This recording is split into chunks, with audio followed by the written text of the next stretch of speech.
Hi, this is Tracy. Good morning, the flow of love. This morning I'm going to be talking about the pitfalls of not completing your past relationships. And so, in the context of that, we're going to start by talking about emotional baggage. So, have you ever been at a party where somebody is sharing a heartbreak story? They've just recently broken up with somebody, and one of the questions that's asked is, well, how much baggage did he or she bring into the relationship? And with this, there's a little bit of a blind spot because there is an assumption that somebody else has brought baggage into the relationship. And I think a really good question that we can ask is, how much baggage did we bring into the relationship? And so let's start by talking about what I'm talking about when I talk about emotional baggage. And so, and we're talking about in the context of, say, a failed relationship or a relationship that didn't work out well. And I think one of the primary things that I've seen more and more, especially in the last year, I've worked with an enormous amount of heartbreak in clients. Not myself, not right now. I've definitely known heartbreak at many points in my past. But the big overarching piece of baggage that's coming in is a sense of loss and sort of misinformation about how to deal with loss, how to grieve, how to let go of loss. The second thing I see with emotional baggage would be emotional reactions to relationships that have ended, and emotional reactions to our relationships with parents, loved ones, friends, and the fact that these emotional reactions and triggers are still triggering us. And then there would be things like, on the level of baggage, there's going to be short-term habits that maybe even turn into long-term habits, and these could be habits and behaviors. These could be things such as addiction. These could be habits that you've picked up as a result of the loss or ending of a relationship. And then the fourth one even, fourth one is probably one of the most prevalent, or certainly was for me when I was really diving into and doing a lot of this emotional clearing work, is unspoken communication. And it's unspoken emotional communication. All the things that we never said. And often we've had these hopes, dreams, and expectations in relationships when things don't work out. And there's a lot of unspoken words, there's a lot of unspoken feelings. And these weigh in our psyche. And why do you think it's important to work on emotional baggage in relation to a current or new relationship? Well, I have a belief, and I want to share this belief with you.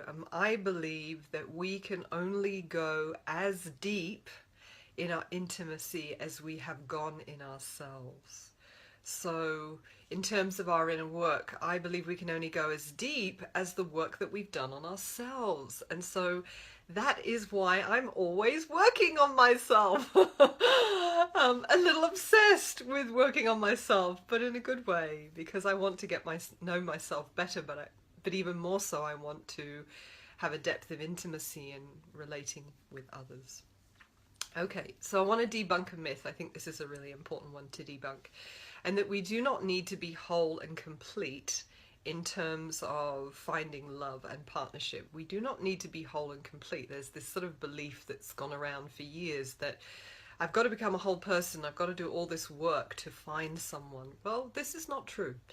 But it does really, really help to heal, cleanse, and purify yourself after you've been through a difficult relationship, especially heartbreak. The heavier your psyche, you don't want to bring this into the new relationship. This is not a most ideal situation. And so the topic of my title was about the pitfalls and what happens when we do or if we don't complete our baggage. And I actually have a little list of them, and I'm going to go through them with you because I think it's really important to outline why. What are the pitfalls if we don't do the work? Well, I also just want to tell you a brief story. Before I met my partner, Steve, fiance, I did about 9 months of completion process, very, very specific to my past relationships. And I went through all the relationships. I went through a very specific, deep, healing, forgiving process where I was able to voice, not to the people who I'd been in the relationship with, but to someone who was holding space for me, all the unspoken words, forgiving, letting go. And it wasn't that long afterwards that I met my partner, and I certainly feel that I went into my new relationship a lot lighter.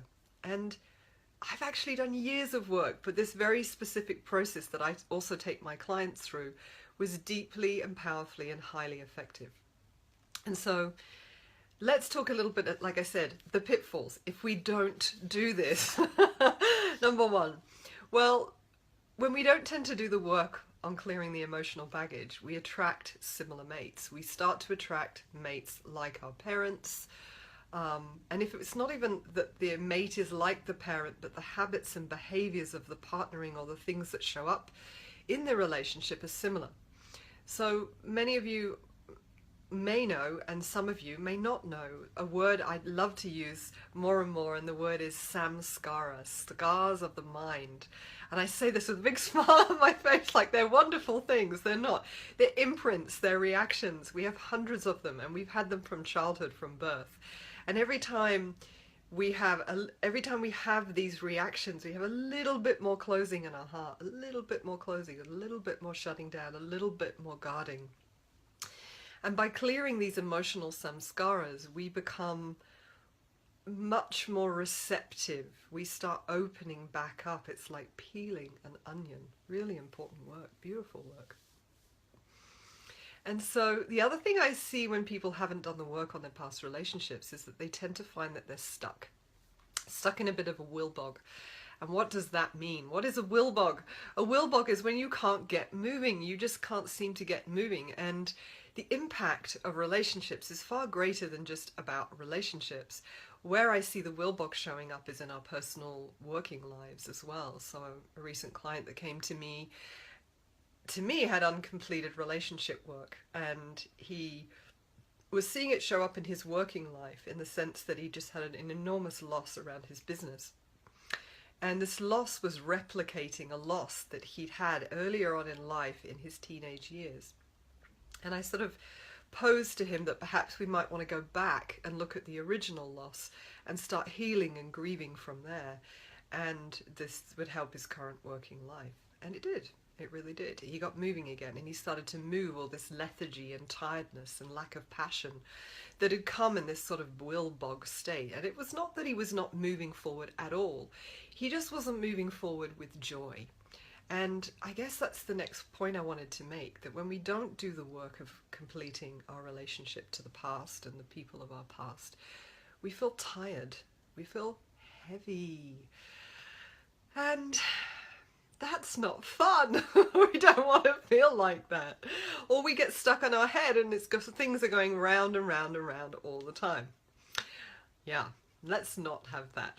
And another one, a really big one that I see more and more, is that we seem to have less intimacy and less trust. There is separation that happens when we have a heart closing at the end of a relationship. Now, sometimes at the end of a relationship, if you do the work, if you do the heartbreak work, you can actually do the opposite. There is an opportunity in that wound to rip wide open and to become more full and more present and more in contact with the depth of yourself. That is an opportunity, and I've seen that with my clients, and it's beautiful, beautiful work. And yet if we don't do that work, we can often feel more separate, less trusting, And the result of that are the final 2 points that I wanted to make. And one of them is that we can remain single then for a really long time after a breakup and not really know why. And perhaps we do know why. We're healing, we're trying to take our time. But believe me, time doesn't heal the wound. Completing the relationship and all the things that have come with it, that is what heals the wound, not time. That is a myth. The Grief Recovery Handbook will tell you more about that, by John James. Great wonderful book. And in fact, I have a great quote from these guys. I don't know if you can read this. It says, "Incomplete relationships can have a lifelong negative impact on your capacity for happiness." And I believe that to be true. And I believe that to be true not just based on my own experience, but from watching my clients heal and let go and start to feel more and more joy in their lives. And I would say that the other final piece or pitfall of not taking care of the baggage, and this is a big one for those of you in relationships, is that we end up spending too much time in a relationship that's done. The due date is finished. We stay because we're afraid, because we've gone through so much, because we've been hurt before, and we don't want to leave. I mean, there's this, again, this comes back to that stuckness when we don't complete past relationships, when we don't complete things even when we're in our relationships, when we don't express things. Okay, that's the talk portion over. I'm going to hand this over to you guys because I want to give you an exercise to do, a great exercise. I want you to take a piece of paper and I want you to write down the names of any single person that comes to the top of your head. Someone that you feel that you have an incomplete relationship with, someone who you feel still hurt by, wounded by, heartbroken over even, and if there's anyone who walked in the room who you would feel a little bit triggered by, like, oh my God, I'm really uncomfortable in their presence, then there's something here that's still incomplete. Write your list. And then I'm going to get you to circle one person on the list. And I'm going to get you to go away and write them a letter. You are not going to send this letter, by the way. I just want to say this second time. You are not going to send this letter to them. You're going to write this letter to them, and I'm going to get you to express and say everything that was never said. Forgivenesses, apologies, significant statements, anything. And when you're done with the letter, if you can, it's going to be great if you can either read it out loud or read it to a close friend, someone who perhaps doesn't know the person you're writing the letter for. And then the very final part of the process is let the letter go. And one of the methods I love for this, and I've used this with my space clearing and clutter clearing clients a lot, is to put the note into water, dissolve it. The dissolve side of purification, incredibly beautiful. Dissolve, dissolve, dissolve. Let it go. Or if it's not too unenvironmentally friendly, if you've used paper that's dissolvable, you can put it into a stream or a lake or a river, or you can just wash it. You can just wash all the words away. It's really beautiful. And it may be that you even just don't write a letter, that you just write a bunch of words, or you write your emotions on this letter. Either one of these is great, but it's a great way to let go. So I want to leave you with that and say that I will be back tomorrow and I will be talking about boundaries, another great relationship topic. And in the meantime, this is Tracy Stanton, The Flow of Love, helping you ignite love in your lives so you have relationships that work. The flow of love. Thank you.